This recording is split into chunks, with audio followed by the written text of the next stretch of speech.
नमस्कार दोस्तों।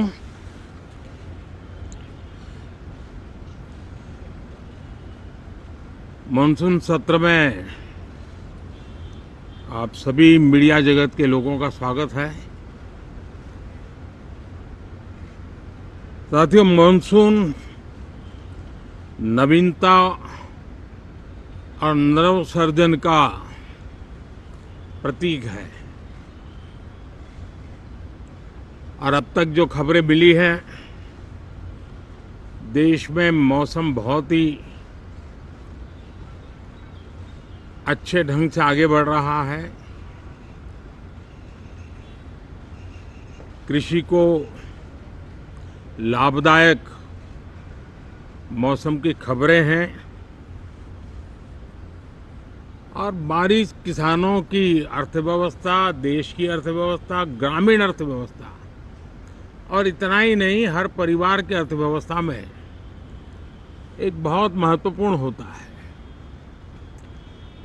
अब तक जो मुझे जानकारी दी गई है उस हिसाब से पिछले 10 वर्ष में जो पानी का भंडार हुआ है इस बार, वो करीब करीब 3 गुना हुआ है, जिसका आने वाले दिनों में भी देश के अर्थतंत्र को बहुत लाभ होगा। साथियों, ये मॉनसून सत्र राष्ट्र के लिए ये बहुत ही गौरवपूर्ण सत्र है। ये मॉनसून सत्र राष्ट्र के लिए एक अपने आप में विजयोत्सव का रूप है।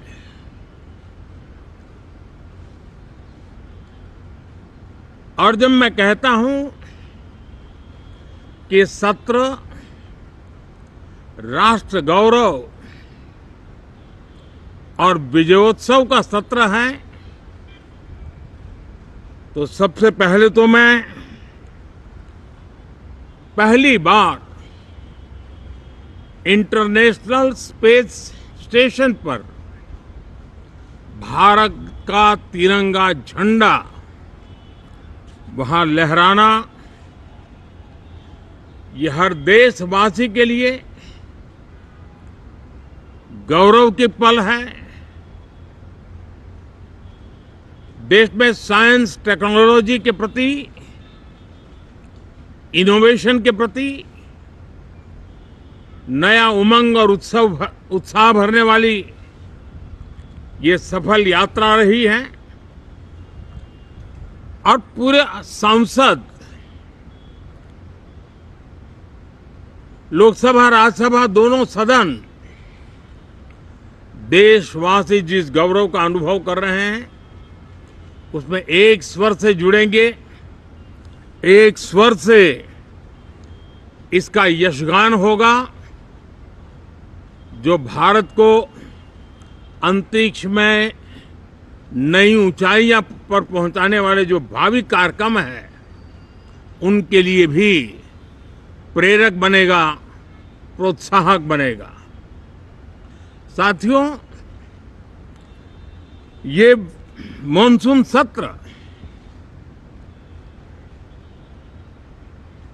एक विजयोत्सव है। पूरी दुनिया ने भारत की सैन्य शक्ति का, भारत के सैन्य के सामर्थ्य का रूप देखा है। ऑपरेशन सिंदूर में भारत की सेना ने जो लक्ष्य निर्धारित किया था 100% अचीव किया। आतंकियों के आकाओं के घर में जाकर के 22 मिनट के भीतर भीतर ऑपरेशन सिंदूर के तहत उसको जमींदोज कर दिया गया और मैंने बिहार की एक कार्यक्रम में इसकी घोषणा की थी, जो हमारी सैन्य शक्ति ने बहुत ही कम समय में सिद्ध करके दिखा दिया। और इसमें मेड इन इंडिया सैन्य शक्ति का ये नया स्वरूप,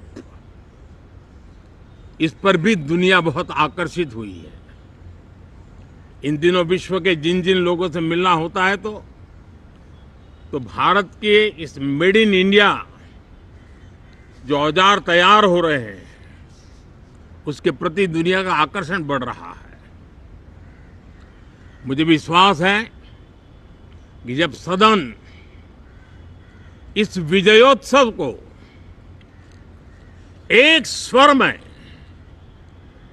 विजय के भाव से इस सत्र के दरमियान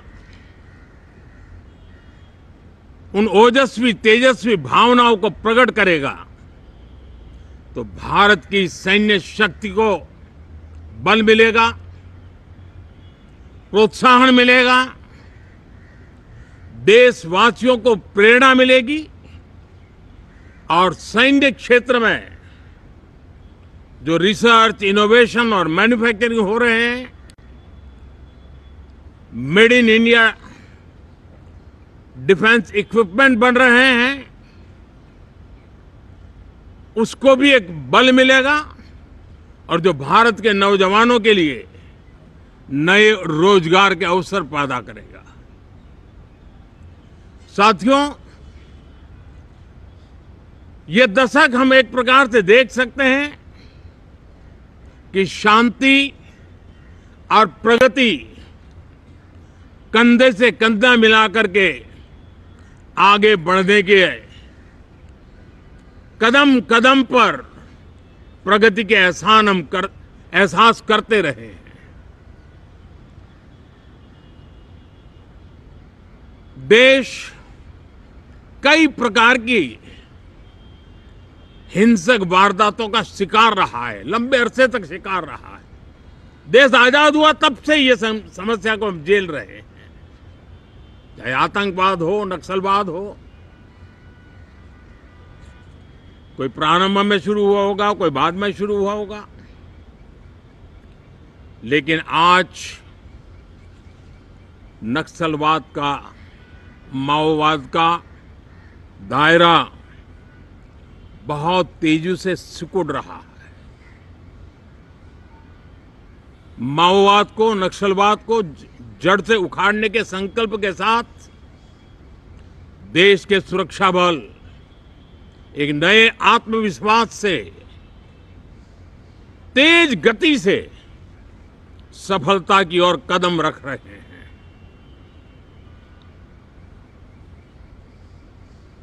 और मैं गर्व से कह सकता हूं,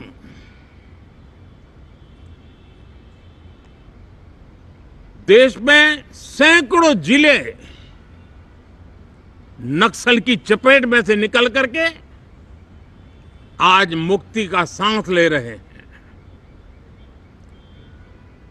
हमें गर्व है कि बम, बंदूक और पिस्तौल के सामने हमारा देश का संविधान जीत रहा है, हमारे देश का संविधान विजयी हो रहा है। देश के उज्जवल भविष्य के लिए साफ दिख रहा है कि कल तक जो रेड कॉरिडोर थे, वो आज ग्रीन ग्रोथ जोन में परिवर्तित होते नजर आ रहे हैं।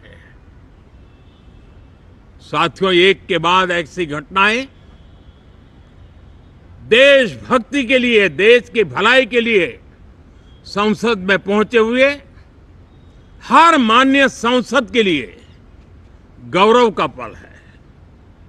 और संसद के इस सत्र में ये गौरव गान पूरा देश सुनेगा, हर सांसद से सुनेगा, हर दल से सुनेगा। साथियों, आर्थिक क्षेत्र में भी जब 2014 में आप सबने हमें जिम्मेवारी दी, देश फ्रेजाइल 5 की अवस्था से गुजर रहा था। 2014 के पहले वैश्विक अर्थव्यवस्था में हम 10वें नंबर पर थे और आज भारत तेज गति से दुनिया की तीसरे नंबर की अर्थव्यवस्था बनने की दिशा में आगे बढ़ रहा है, दरवाजे पर दस्तक दे रहा है। इन दिनों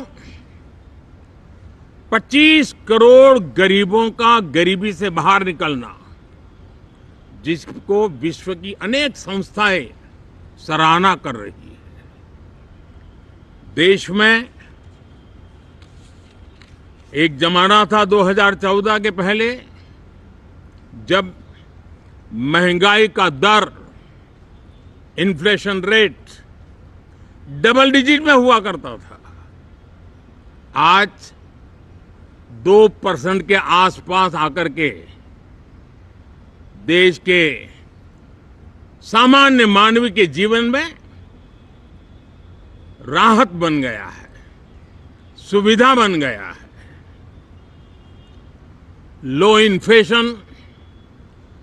लो इन्फ्लेशन के सामने हाई ग्रोथ एक अच्छे विकास यात्रा की दिशा है। साथियों, डिजिटल इंडिया, यूपीआई आज भारत के एक नए सामर्थ्य को दुनिया देख रही है, पहचान रही है और ज्यादातर देश में उसके प्रति एक आकर्षण पैदा हो रहा है। यूपीआई ने फिनटेक की दुनिया में अपने एक नाम कमाया है। रियल टाइम डिजिटल ट्रांजैक्शन दुनिया में सबसे ज्यादा हो रहे हैं। दुनिया में जितने हो रहे हैं, अकेले भारत में उससे ज्यादा हो रहे हैं। साथियों, पिछले दिनों इंटरनेशनल लेबर ऑर्गेनाइजेशन का एक वैश्विक समागम था और उसमें भारत ने बहुत बड़ी ऊंचाई प्राप्त की है। आईएलओ का कहना है कि 90 करोड़ से ज्यादा लोग भारत में अब सोशल सिक्योरिटी के दायरे में हैं। ये अपने आप में एक बहुत बड़ा अचीवमेंट है। उसी प्रकार से वैश्विक संस्था WHO ने ये कहा है कि भारत अब आंख की जो बीमारी आमतौर पर बारिश के सीजन में ज्यादा देखी जाती थी, ट्रैकोमा, अब भारत को WHO ने ट्रैकोमा फ्री घोषित किया है। तो आरोग्य के क्षेत्र में भी ये अपने आप में एक महत्वपूर्ण भारत के लिए सिद्धि है। साथियों, पहलगाम की क्रूर अत्याचार, नरसंहार, पूरी दुनिया चौंक उठी थी। आतंकवादी और आतंकवादी के आके दुनिया का ध्यान उनकी तरफ केंद्रित हुआ था और उस समय दल हित छोड़ करके देश हित में हमारे ज्यादातर दलों के प्रतिनिधि, ज्यादातर राज्यों के प्रतिनिधि विश्व भ्रमण किया, दुनिया के अनेक देशों में गए और एक स्वर से दुनिया के सामने आतंकवादियों का आका पाकिस्तान को बेनकाब करने का एक बहुत सफल अभियान चलाया। मैं आज राष्ट्रहित में किए गए इस महत्वपूर्ण कार्य के लिए उन सभी सांसदों की सराहना करना चाहता हूं, सभी दलों की सराहना करना चाहता हूं और उसने देश में एक सकारात्मक वातावरण पैदा किया। विश्व ने भारत की बात को स्वीकार करने की दिशा में अपने मन के द्वार खोले और इसके लिए ये हमारे सांसदगण, हमारे राजनीतिक दल सराहना करने के मेरे लिए सौभाग्य है। साथियों, हम जानते हैं कि ये स्पिरिट, एक स्वर, एक एकता का वातावरण देश को कितना उत्साह से भर देता है। विजयोत्सव का ये पर्व इस मानसून सत्र में भी उसी भाव से प्रकट होगा। देश की सैन्य शक्ति को सराहना करेगा, देश के सामर्थ्य का गौरवगान करेगा और देश के 140 करोड़ नागरिकों को नई प्रेरणा का कारण बनेगा। मुझे विश्वास है कि हम सब मिलकर के डिफेंस के क्षेत्र में आत्मनिर्भर होने के इन प्रयासों को बल दें, सेना के सामर्थ्य की सराहना करें और मैं आज देशवासियों के सामने जरूर कहूंगा और देश के राजनीतिक दलों से भी कहूंगा कि देश ने एकता की ताकत देखी है, एक स्वर का सामर्थ्य क्या होता है देखा है। तो सदन में से भी सभी माननीय सांसद उसको बल दें, उसको आगे बढ़ाएं और मैं जरूर कहूंगा, राजनीतिक दल अलग अलग हैं, हर एक का अपना एक एजेंडा है, अपनी एक भूमिका है, लेकिन मैं इस वास्तविकता को स्वीकार करता हूं कि दल हित में मत भले न मिले, लेकिन देश हित में मन जरूर मिले। इसी एक भावना के साथ इस मानसून सत्र से देश के विकास यात्रा को बल देने वाले, देश की प्रगति को बल देने वाले, देश के नागरिकों को सामर्थ्य देने वाले अनेक विधेयक प्रस्तावित हैं। सदन विस्तृत चर्चा करके उसको भी पारित करेगा। मेरी सभी माननीय सांसदों से उत्तम डिबेट चलाने के लिए शुभकामनाएं हैं। बहुत बहुत धन्यवाद।